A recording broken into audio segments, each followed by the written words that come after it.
também se preocupa com seu coração. Ora a Deus, e faz tudo para não te ver sofrer, tem te lembrar. Se alguma vez Jesus abandonou, tem te lembrar. Quantas vezes Ele já te levantou, tem te lembrar. Quantas vezes Ele já te levantou, tem te lembrar. Se alguma vez Jesus te abandonou, tem te lembrar. Quantas vezes Ele já te levantou.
Graças e paz, povo de Deus. Deus continue abençoando o seu povo. E que esse hino que foi cantado agora há pouco, que amar é repartir, é compartilhar a esperança, unidos pela graça. Que esse compartilhar a esperança, ela esteja viva nos nossos corações. E eu vou falar algumas coisas também sobre o Socorro da Madrugada, também sobre a Caminhada Solidária, dentro da mensagem, certo? E hoje vamos estar refletindo sobre o terceiro ponto da Igreja Multiplicadora. Alguém lembra qual é o terceiro ponto da Igreja Multiplicadora? Plantação de igrejas. Muito bem. Nós já vimos até aqui que para que cada vez mais essa chave que nós temos dentro da nossa cabeça, ela venha a estar virando, nós precisamos estar praticando alguns princípios bíblicos. Vimos no primeiro dia, estava expondo para vocês aqui sobre oração.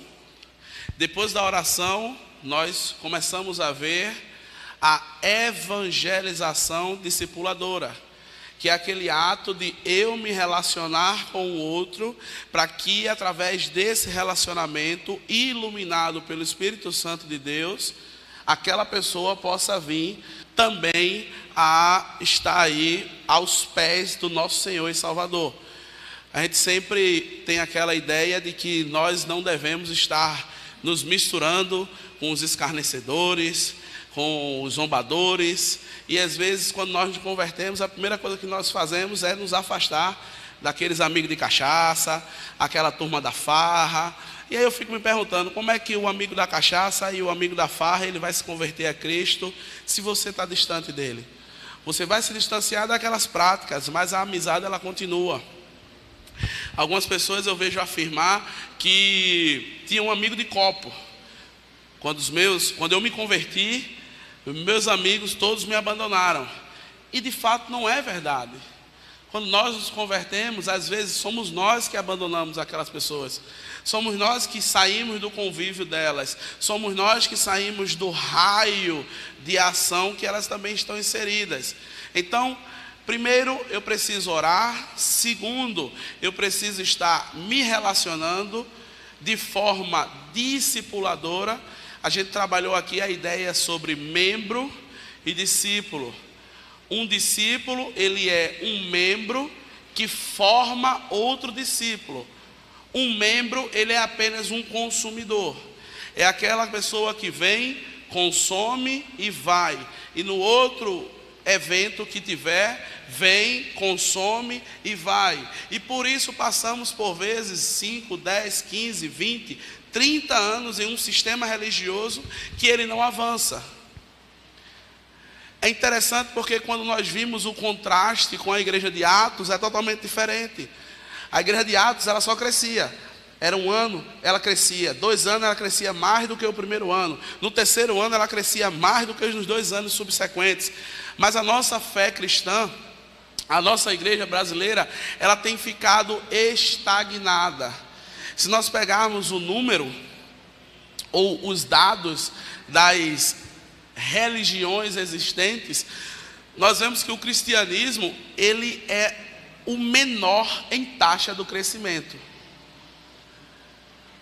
E nós vemos religiões como o Islã crescendo assustadoramente. Por quê? Porque o rapaz lá, que ele é islamista, ele não chega para você mostrando o Alcorão, ele não chega para você falando sobre Maomé, ele não chega para você falando sobre as virgens do paraíso. Não, ele chega para você se relacionando. Ele se relaciona, ele vira seu amigo, ele faz aquele momento bem bacana com você, e depois que tudo está familiarizado, ele coloca a sementinha dele. E às vezes nós estamos deixando a desejar nesse quesito. Então hoje nós vamos falar um pouco sobre a plantação de igreja. E nós vemos isso bem visível na plantação da igreja, na oração e na evangelização, como eu falei anteriormente, no livro de Atos. Cristo, no capítulo 1 de Atos, ele deu uma instrução aos discípulos. Ele disse: eu vou, vocês fiquem por aqui, daqui a pouco vocês vão ser revestidos de poder, e após isso vocês vão ser minhas testemunhas. Não foi assim?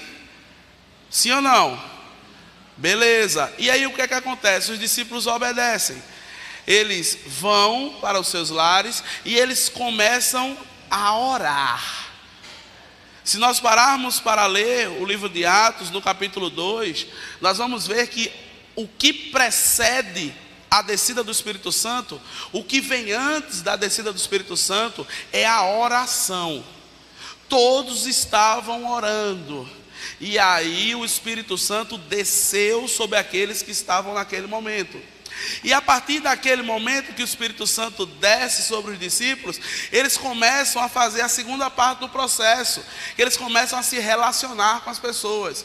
Eles começam a falar do amor de Jesus, aquele ao qual o Espírito Santo desceu, e aí eles começam a ser conhecidos. Nós vemos logo em seguida o apóstolo Pedro e o apóstolo João sendo presos. Por quê? Porque estavam anunciando a Jesus Cristo. E é bem interessante, porque as pessoas que estavam ali no Sinédrio, eles disseram: olhe, vocês têm que parar de fazer isso. Vocês não podem estar anunciando esse Jesus Cristo. E aí Pedro olha para ele e diz: mas antes obedecer a Deus do que aos homens. E eles chegam todos felizes nas casas, e aí as pessoas olham para ele, eu acho que estavam bem machucados, que tinham apanhado bastante, e perguntam: pai, como é que vocês estão tão felizes? E ele diz: eu fico feliz porque eu posso padecer pelo nome do Senhor Jesus Cristo. Isso é maravilhoso. A partir desse momento, nós chegamos no terceiro ponto que vamos trabalhar hoje. Começa-se uma perseguição terrível sobre os cristãos, e eles vão se espalhando. Através dessa disseminação de discípulos, através dessa forma que eles tiveram que fugir, as igrejas começaram a ser plantadas, porque só tínhamos uma em Jerusalém. A partir dessa perseguição, eles começaram a se expandir. E depois veio alguém extraordinário chamado Paulo. Paulo foi alguém que algumas pessoas ousam dividir a Bíblia ou o momento missionário em antes de Paulo e depois de Paulo. Porque Paulo, ele foi uma das pessoas que mais evangelizou, que mais plantou igreja. Paulo, no livro de Atos, se os amados quiserem estar conferindo, Paulo tem 3 viagens missionárias. Na primeira viagem missionária, ele visita cerca de 10 cidades. Na segunda viagem missionária, ele visita 13 cidades. Na terceira viagem missionária, ele visita 18 cidades. E se encararmos a viagem de Paulo para Roma, preso, nós temos uma 4ª viagem missionária, onde ele entra na ilha de Malta, depois de um naufrágio, e dali ele segue para Roma. E é interessante que em quase todas essas cidades, Paulo, ao sair, deixou uma igreja. Em quase todas essas cidades, Paulo, ao sair, quando eu falo igreja, pessoal, não imaginem essa estrutura. Quando eu falo uma igreja, pense numa casa. Uma casa onde crentes piedosos se reúnem para falar do amor de Deus. E através dessas reuniões, outras pessoas são alcançadas. Porque essa estrutura de igreja que nós temos hoje, ela começa muito depois. Apenas após a conversão de um imperador chamado Constantino, no século III. Então, a igreja, ela crescia e ela aparecia através da oração, da evangelização discipuladora e da plantação das igrejas, ao qual vamos ver hoje. E é interessante porque a gente pode estar se perguntando o que é que move o desejo de se plantar uma igreja. O que é que move a pessoa hoje com o desejo de plantar uma igreja? Infelizmente, nós estamos vivendo tempos difíceis, porque às vezes a gente fala de plantar igreja e algumas pessoas pensam na monetização desse ato. O cara vai plantar mais uma igreja porque ele quer mais dinheiro. O cara vai plantar uma igreja porque ele quer ganhar mais um trocado. E às vezes, infelizmente, é isso que acontece. Eu não sei se alguém já viu aqui em algum, para os jovens mais novinhos, acho que não vão saber disso, em algum classificado em jornal, classificado em algum canto, igrejas sendo vendidas. Alguém já viu aqui? Não? Nunca viram? Pois eu já tive o desprazer de ver. Alguém vendendo um templo, aí tinha lá, vendo templo religioso, ponto, não era nem templo, era ponto, vendo ponto religioso, com cadeiras, púlpito, cerca de 60 membros, e com a renda mensal de X. Repasso, portanto. Isso não é brincadeira, não. Isso não é brincadeira. Existem pessoas que vendem um templo pronto. Aqui em Garaçu tinha um ministério abriu e depois o cara não deu certo, ele pegou e repassou para outra pessoa. Aqui em Garaçu, sítio histórico. Então, o que move esse desejo de pessoas plantarem igrejas? Se nós formos analisarmos a palavra de Deus, nós vamos ver que o combustível, o alimento, a chama, o desejo de se plantar uma igreja é o amor pelas almas. É o desejo de ver vidas sendo transformadas. É o desejo de ver pessoas alcançando esse Espírito Santo que está dentro de você nesse exato momento. Lá em Tiago, capítulo 5 e o versículo 20, tem um trecho bem interessante que diz o seguinte: saiba que aquele que fizer converter do seu caminho um pecador, salvará da morte uma alma e cobrirá uma multidão de pecados. Veja que peso tem a ação evangelística de cada um de nós. Tiago diz que aquele que fizer converter do erro, do seu caminho, um pecador, salvará da morte uma alma. Eu fico imaginando um médico com um paciente em situação crítica, e ele está lá tendo uma parada cardíaca, e já faz lá cerca de 1 minuto que estão tentando reanimar ele, e eita, mais 30 segundos, e ele já olha para o relógio, ele diz: se ele voltar, ele vai ter algumas consequências, talvez vá afetar o sistema nervoso central dele, talvez ele vai ficar com alguma sequela, e eita, 2 minutos, 2 minutos e 30, a gente escuta aquele som, pi, pi, pi, a pessoa voltou. A alegria que aquele médico sente, eu acho que é impagável. Eu fico imaginando ele naquele momento, agradecendo a tudo que vier na cabeça dele, feliz, porque naquela hora aquela pessoa estava morta e ela reviveu. Meus amados, nós temos esse privilégio, e é um privilégio infinitamente maior do que o privilégio de um médico, porque nós não estamos salvando a pessoa de um breve momento a mais aqui na terra, nós estamos salvando essa pessoa da morte eterna, do castigo ao qual foi designado para Satanás e seus anjos. Através da sua vida, através da minha vida, pessoas podem ser tiradas da mão de Satanás e ser colocada no alto do céu. Não aquele alto do céu ali, mas o alto do céu onde Deus habita. Então esse desejo, ele tem que fazer com que o povo de Deus, ele se mova.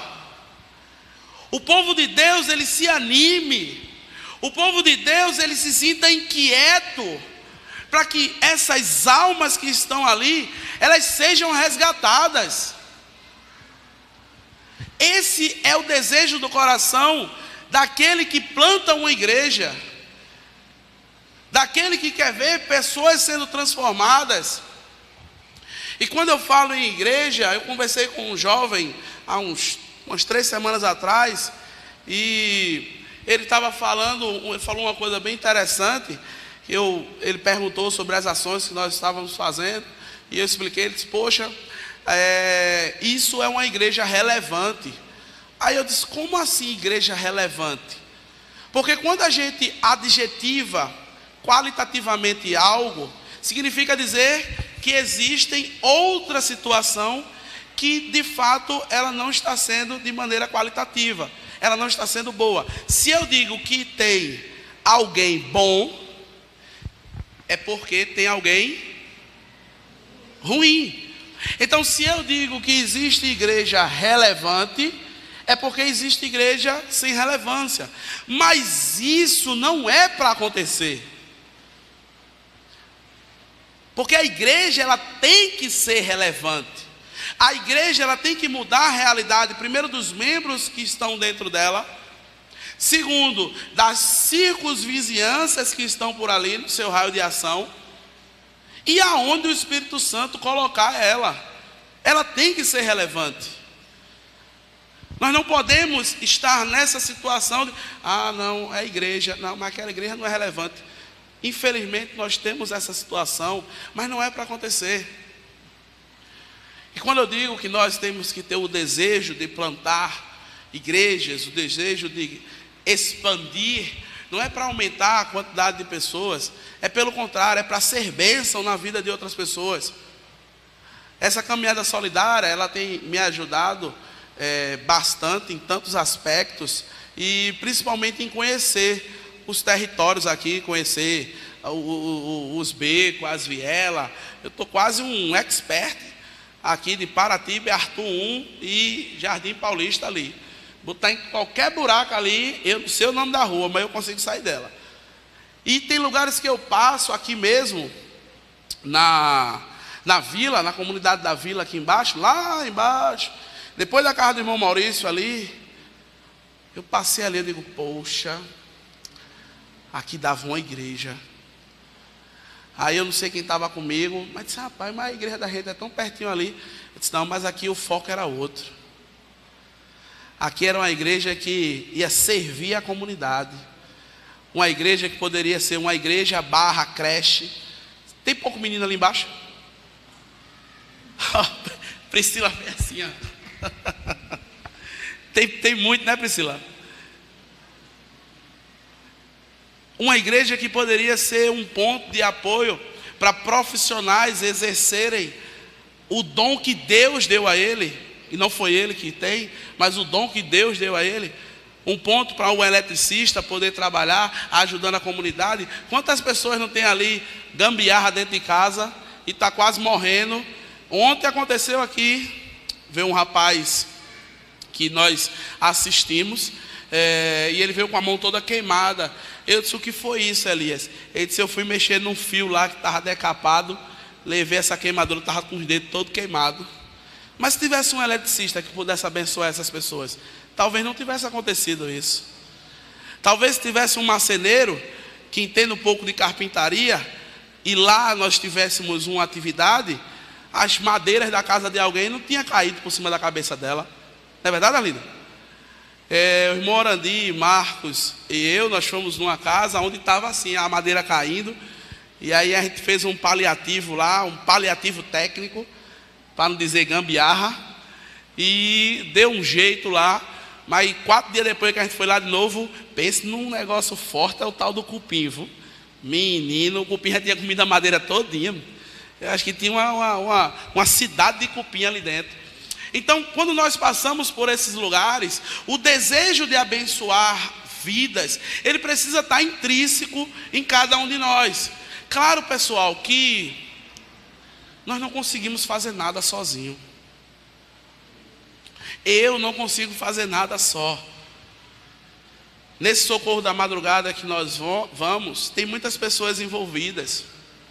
Se fosse só eu não tinha condições de fazer. Mas quando a chave, lembra da chave que eu falei no começo? A chave na cabeça da gente, ela vira. A gente começa a ver o mundo por outros óculos. Onde a gente para de enxergar só a minha vida. E eu passo a enxergar a vida de outro. Geraldo falou uma coisa interessante, que problemas são diversos. E aqui, meu Deus do céu, tem muitos. Cada pessoa é um problema. Cada pessoa tem um problema diferente. Eu tenho um problema diferente. Mas juntos a gente pode se ajudar. Às vezes, talvez o problema de Tiago possa ser resolvido por Marcos.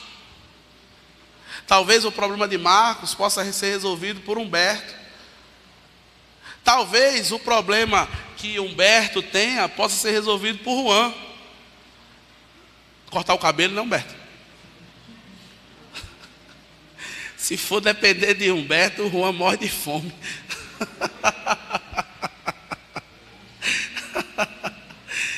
Então, meus queridos, esse desejo de ganhar vidas, de levar pessoas a ter esse sentimento que nós temos, ele tem que ser grandioso nos nossos corações.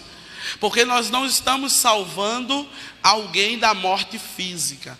Nós estamos salvando, através do Espírito Santo de Deus, alguém da morte eterna. E é interessante porque nós poderemos parar assim e dizer: mas Jesus fez isso? Aí nós vamos ler um texto aqui bem interessante, que se encontra lá no livro de Marcos, no Evangelho ao qual o segundo escreveu Marcos, no capítulo 5, e os versículos de 1 ao 5. Marcos, capítulo 5, versos de 1 a 5. Amém?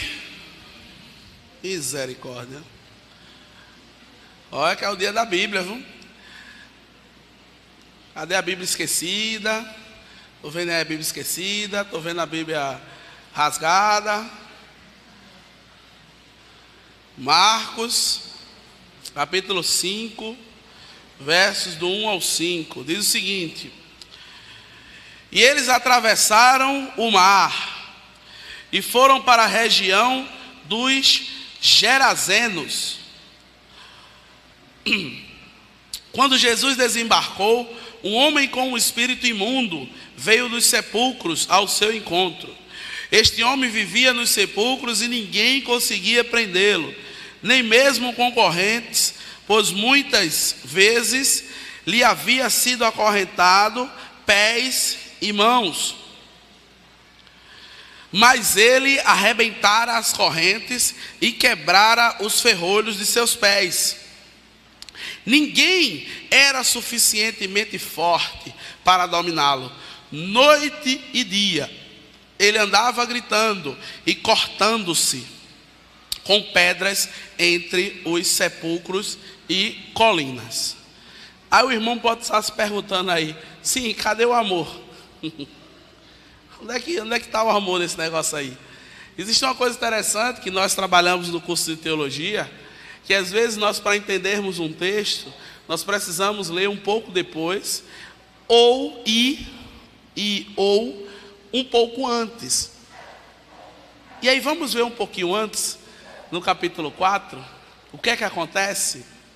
No capítulo 4, Jesus ele começa a multiplicação de pães e peixes. E aí, depois dessa multiplicação, ele passa com os discípulos para a outra margem do lago. E é interessante que o que acontece nessas margens do lago?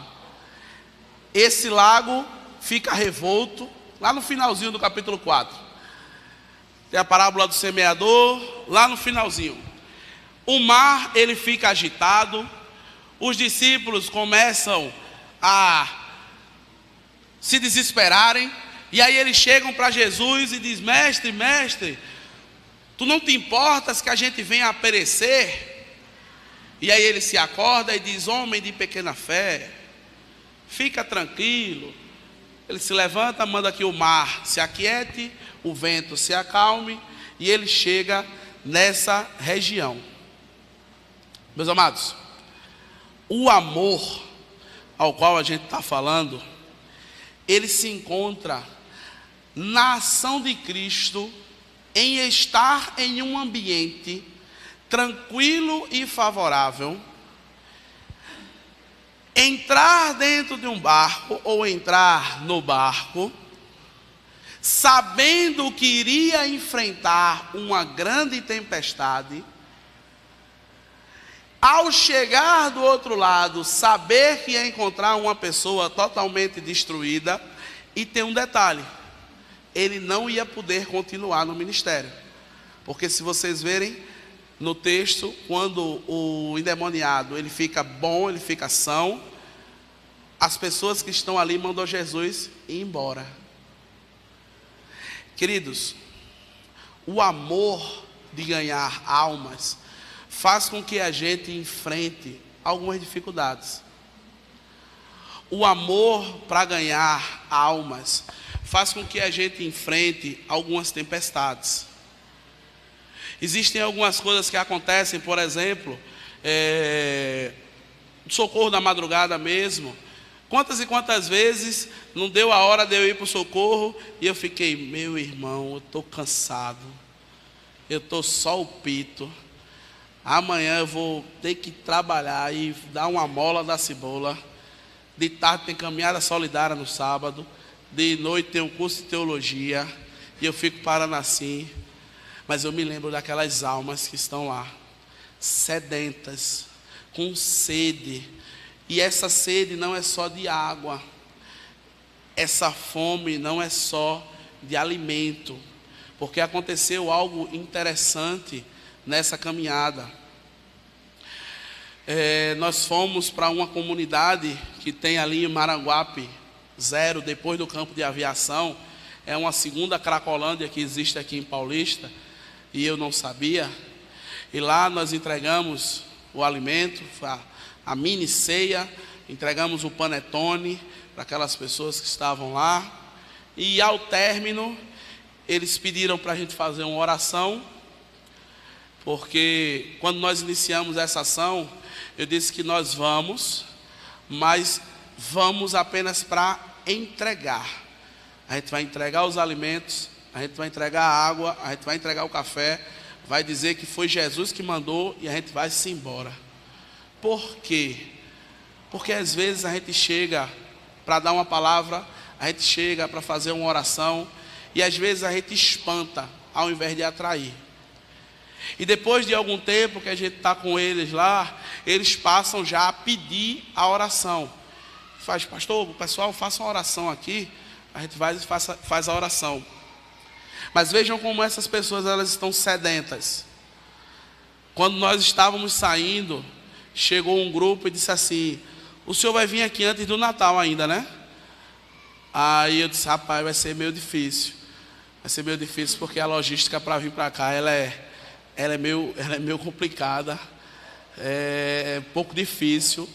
Ele disse, mas a gente queria tanto que vocês fizessem um culto aqui para a gente. Rapaz, isso me marcou muito. Isso me marcou muito porque Deus sabe do intuito do nosso coração. Que a gente não está indo para ali para, sei lá, para tirar uma foto e dizer que a gente está evangelizando. Alguém já viu alguma foto, a gente entregando alguma coisa a alguém? Já viram? Porque o intuito não é esse. Às vezes nós tiramos foto com uma pessoa sem os alimentos, para a gente registrar aquele momento, que é bacana. Mas o intuito não é se autopromover. O intuito é ser bênção. E ali naquele momento, aquele camarada disse, a gente quer um culto aqui. Venha fazer um culto aqui com a gente. E eu olhei para os que estavam comigo, e eu disse, eu não faço nada sozinho. Eu não faço nada só. Como é que eu vou fazer um culto aqui sozinho? E lancei o desafio para os demais. E para a honra e glória do Senhor, sexta-feira que vem, agora, nós vamos estar indo lá fazer um culto para aquelas pessoas. Amados, esse é o desejo que nós temos que ter nos nossos corações, de ganhar almas. O desejo que o nosso Senhor Jesus Cristo, Ele teve. Ele teve esse desejo de sair daquele momento onde Ele estava, para ir para um lugar onde Ele ia enfrentar dificuldades, Ele ia enfrentar problemas. Os discípulos iam questioná-lo.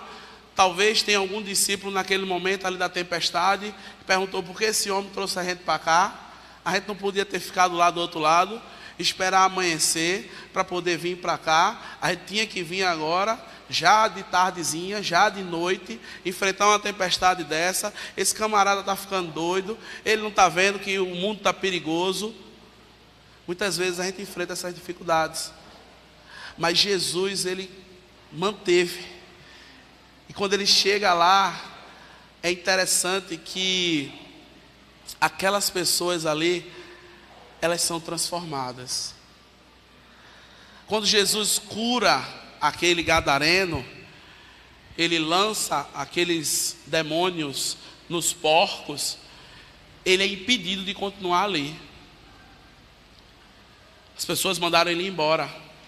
E às vezes, em alguma determinada situação, a gente pode fazer alguma coisa e talvez não ver um resultado. Mas o trabalho que você faz, meu irmão, não é para homens.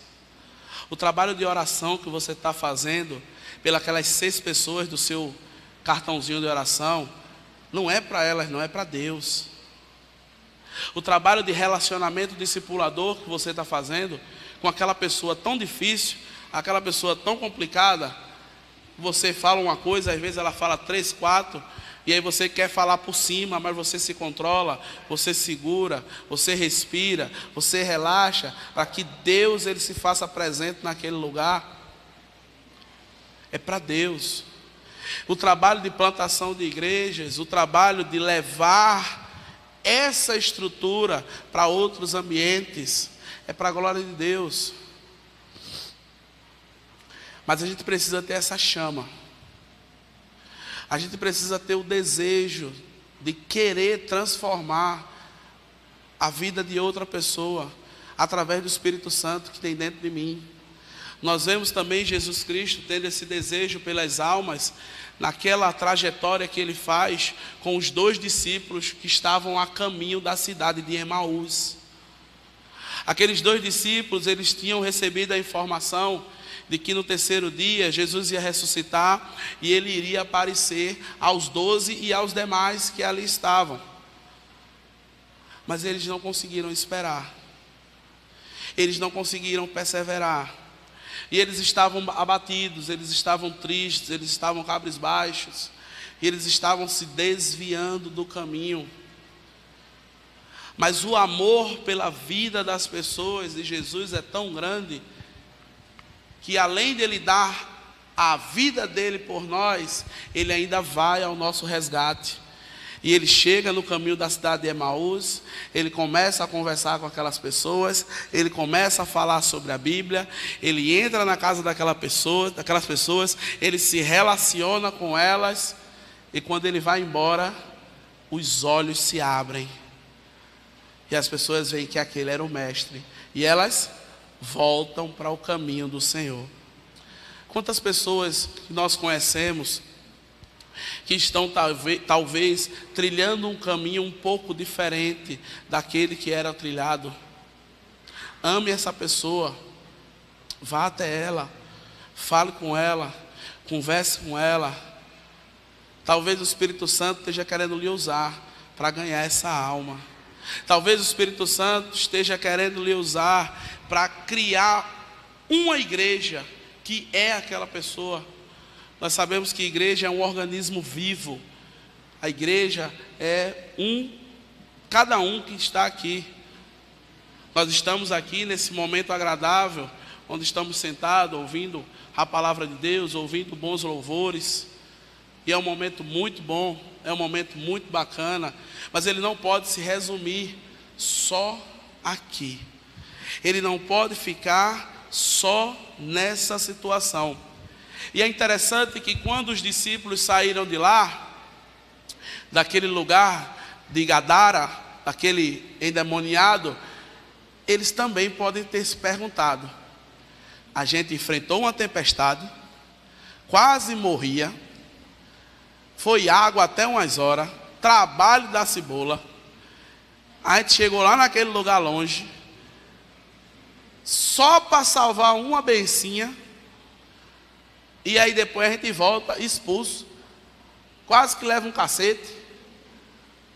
Mas é algo interessante acontece, porque a região onde Jesus foi, aquela região de Genezaré, ela era composta de mais 9 regiões, formavam uma decápolis, 10 cidades. É como aqui, Paratibe, Arthur 1, Arthur 2, Jardim Paulista, como é aquela área lá de cima, Cesário de Melo, essa região que fica por aqui. E é interessante que Jesus chegou a primeira vez e foi colocado para fora, não foi isso?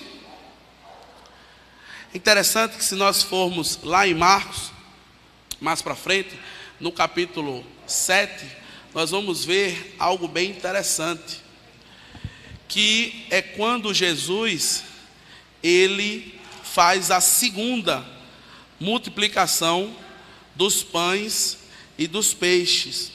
E é interessante porque o lugar onde Jesus faz essa multiplicação é em Genezaré. É no mesmo lugar que ele foi encaixotado para fora da cidade. Quem foi que evangelizou aquelas pessoas?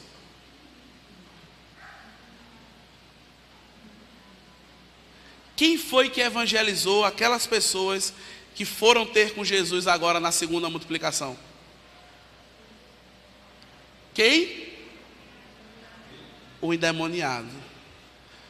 Se vocês lerem o texto do capítulo 5, ele quer ir ter com Jesus. Jesus diz: não, fica aqui, vai lá na tua casa, te apresenta as pessoas e diz o que foi feito por você. Nessa segunda multiplicação de peixes e pães, 4.000 pessoas comem, 4.000 pessoas se alimentam, 4.000 pessoas que foram ter com Jesus Cristo, através de quantas? Uma. Através de uma pessoa. Meus amados, nós não sabemos o valor de uma alma. Nós não sabemos o valor que uma pessoa pode ter para Cristo. Eu falei aqui na reunião passada, no culto passado, sobre o apóstolo Paulo, que se aquele homem chamado Barnabé, natural de Chipre, também chamado de José da Consolação, homem bom e piedoso, cheio de temor e fé, se ele não tivesse acolhido a Paulo, se ele não tivesse trazido Paulo para perto dele, se ele não tivesse se relacionado com Paulo, talvez a gente não tivesse com o evangelho aqui até nós. Vejam que coisa extraordinária. O valor de uma alma. E isso, meus irmãos, acontece através da plantação de igrejas. Porque a igreja, agora falando do espaço físico, ela é um núcleo, ela é um ponto de apoio. Ela é um lugar onde a gente pode contar. Já imaginou aqui, esse lugarzinho que a gente está aqui, sem os bancos? Ali vai ter uma barraquinha com as enfermeiras dando plantão aqui na igreja, pelo menos 2 vezes por semana, atendendo a comunidade.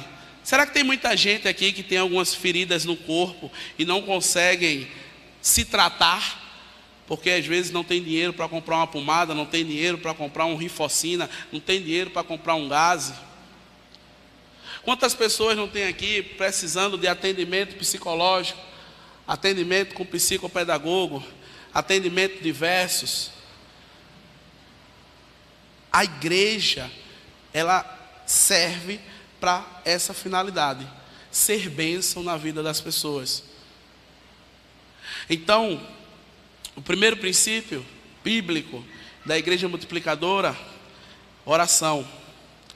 Segundo princípio, evangelização discipuladora. Terceiro princípio, plantação de igrejas. Que esse desejo de resgatar vidas, como foi exposto aqui, ele esteja nos nossos corações. E é interessante que esse desejo de resgatar pessoas, ele tem que estar vivo no nosso peito. E para o nosso culto de Natal, a gente vai trazer um cantor aí bem famoso, certo? Para louvar aqui para nós, certo? Eu fiz o trabalho de pegar um pouquinho do trecho da música desse cantor e apresentar aqui para os irmãos ver se aprovam ele vir cantar ou não. Tiago, pode soltar aí, por favor? E você, ele não desiste de você, ele se importa com você, ele compreende o seu caminhar. Nunca vi um amor tão grande assim. Ele não desiste de você, ele se importa com você, ele compreende o seu caminhar. Nunca vi um amor tão grande assim. Ele não desiste, não desiste. Beleza. E aí, a voz do cara é boa? Podemos convidar ele? Pronto, olha. A Aline fez assim, ó.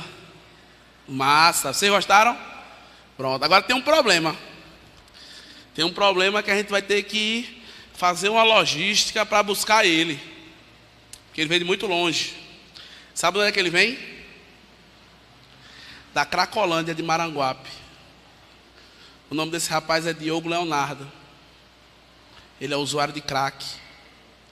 Está lá em Paulista, Maranguape, esperando a gente. Esse rapaz, ele chocou a gente, porque a gente entregou os alimentos e tem um rapaz lá chamado André Combeiro. E André disse: pastor, eu queria que esse rapaz cantasse aqui para vocês. Aí lá vem ele, com a boca cheia de arroz e de galinha, de creme de galinha. Ele disse: rapaz, eu vou cantar agora. Eu disse: canta, vem cá, rapaz. E ele começou a cantar. Isso é maravilhoso, meus irmãos, porque essa vida está ali e eu não sei porque ela está ali, e eu nem quero saber. Quero saber não. Eu não sei se ele começou a ser usuário por causa disso, sei não. Mas o desejo de ganhar essa alma ele tem que crescer nos nossos corações. Ele disse: pastor, minha voz ainda foi um dia melhor. Hoje ela está desse jeito por causa do crack, por conta das drogas. Se você vê o rapaz é lindo. O rapaz com os olhos azuis. Eu disse: meu Deus do céu, bota essas bolas desses olhos no meu aqui, para ver se fica alguma coisa melhor. Rapaz bonito, um vozeirão desse. As meninas solteiras ficaram doidinhas já. Se sair é o caso. Meus amados, esse desejo de plantar igrejas, esse desejo de ganhar almas, esse desejo de ser bênção na vida de outras pessoas, ele tem que estar crescendo cada vez mais nos nossos corações. E essa ação, ela não é uma ação única. Talvez alguém possa imaginar: pô, é massa essa situação, mas que pena que talvez daqui a 2 meses ela possa vir a acabar. E eu creio que não, meus irmãos, porque todas essas ações que nós temos aqui na igreja, a caminhada solidária, o Ide Multiplicai, o curso de teologia, o socorro da madrugada, eles foram feitos, eles foram projetados não por mim, mas eles foram projetados por Deus. E a ação foi feita debaixo de oração. A irmã Eliane foi a pessoa que o Espírito Santo inquietou para nós estarmos fazendo essa ação à noite. Ela conversou comigo sobre uma situação, sobre essa ação em março desse ano. Eu disse: a ideia é muito boa, a ideia é maravilhosa, e a gente em nome de Jesus vai fazer. Aí ela disse: e aí, quando? Eu disse: talvez em julho. Ela regalou os olhos assim. Ela disse: como assim, tão distante? Eu disse: porque daqui até lá a gente vai orar. Daqui até lá a gente vai orar. Daqui até lá a gente vai confirmar. Daqui para lá a gente vai saber se é isso que Deus quer, ou se apenas é um desejo do meu coração. Porque, meus irmãos, se for um desejo do meu coração, se acaba. Quem falou isso não foi eu, foi um grande teólogo chamado Gamaliel, aquele que ensinou a Paulo. Quando as pessoas do Sinédrio, os fariseus, pegaram os discípulos e açoitaram ele e queriam matá-lo, Gamaliel disse assim: faça nada com eles não, porque se essa ação não for de Deus, ela vai acabar por si só. Agora, se ela for de Deus, não vai ter nada que você venha fazer para acabar. Que esse desejo, meu irmão, ele não seja só meu, porque eu sozinho não consigo nada. Nós enfrentamos muitas barreiras, muitas dificuldades. Nossa caminhada solidária também, a arrecadação tem baixado bastante, os recursos têm sido menores, mas Deus, ele tem provido e tem chegado alimento na mesa daqueles ao qual o Senhor nos designa. O socorro da madrugada é outra ação difícil, a logística é complicada, mas é Deus que está na frente e Ele vai continuar completando essa boa obra. Nesse momento aí, pergunte a Deus e pergunte a você mesmo: se eu não for, quem irá? Se eu não for, quem irá?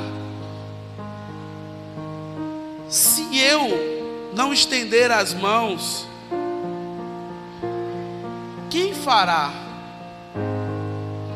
Diga para você mesmo: eu preciso cada vez mais me envolver, eu preciso cada vez mais me entregar. eu preciso dizer a todas essas pessoas que estão aí fora, não com a minha boca, mas com as minhas ações, que Jesus vai voltar. E nós vamos fazer isso até quando, meu irmão? Até quando vai essa caminhada solidária? Até acabar a pandemia? Até quando vai o socorro da madrugada? Até a situação econômica do país melhorar?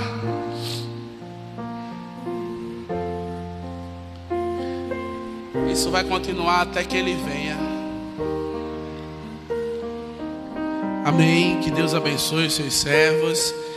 É interessante que a gente pode dizer assim, mas todo mundo aqui vai para a rua de madrugada, tá lá entregando alimentos, fazendo alguma coisa. Não, meu irmão.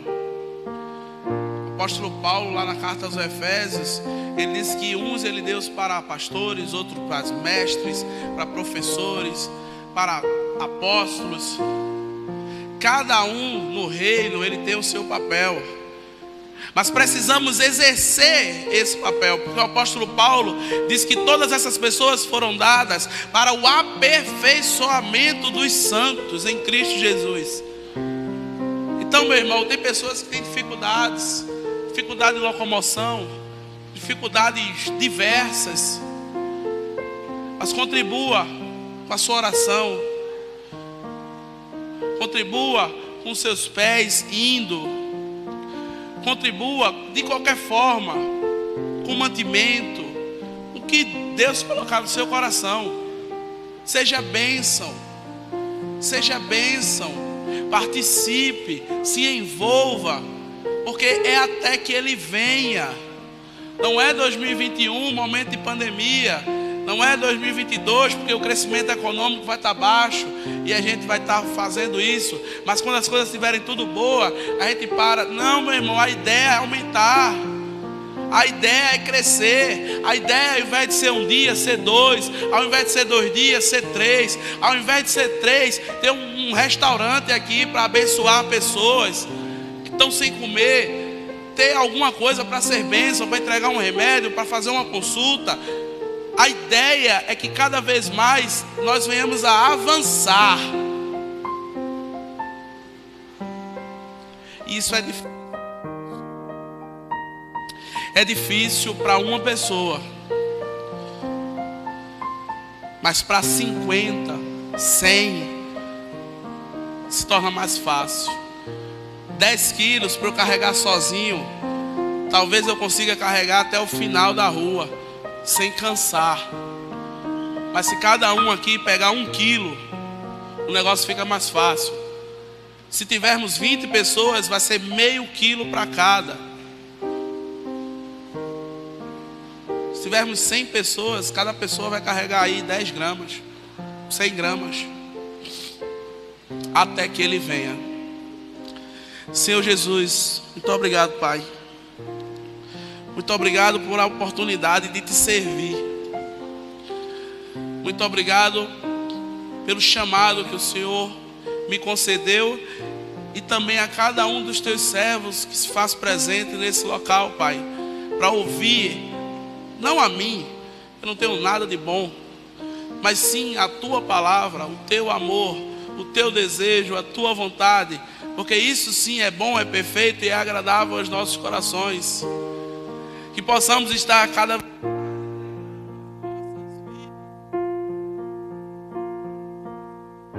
mais sentir o desejo de avançar, sentir o desejo de servir, sentir o desejo de colocar os nossos joelhos no chão e orar incansavelmente, Pai. Não só pelas nossas necessidades, que são muito grandes, Pai. O Senhor conhece todas. A palavra diz que antes que a mensagem venha à minha boca, as palavras venham à minha boca, o Senhor já conhece. Antes que eu estivesse formado no ventre da minha mãe, o Senhor já me conhecia. O Senhor sabe das minhas dificuldades, das minhas limitações e das limitações de cada um dos Teus servos que estão aqui, Pai. Que cada um deles também se dediquem a orar incansavelmente por outras vidas, por pessoas que precisam ser alcançadas pelo Teu amor, pela Tua graça, para que pessoas venham a se converter, Pai, dos seus maus caminhos, e elas venham a ser tiradas, Pai, da mão de Satanás e colocadas na Tua mão, Cristo Jesus. Que cada um de nós tenhamos esse desejo ardente no nosso peito, que esse sentimento que estamos tendo nesse momento, ele não se perca após sair daquela porta, que a gente saia fervendo, Pai, com vontade de Te amar cada vez mais, com vontade de passar momentos contigo a sós, orando, lendo a palavra, Tua Bíblia que chegou até nós de forma milagrosamente. Precisamos cada vez mais de Ti, Pai.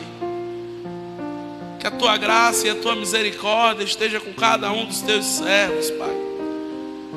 Não só esses que estão aqui, mas os que estão em casa assistindo através desse equipamento de mídia, e aqueles que ainda irão assistir, Senhor.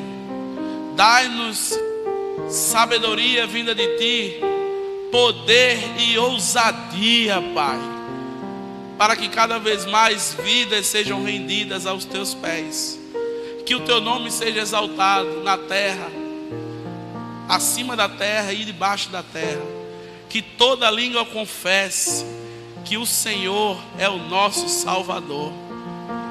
Nos leva para casa em paz, da mesma forma que o Senhor nos trouxe. Nos dá uma semana abençoada, Pai, em nome de Jesus. Amém.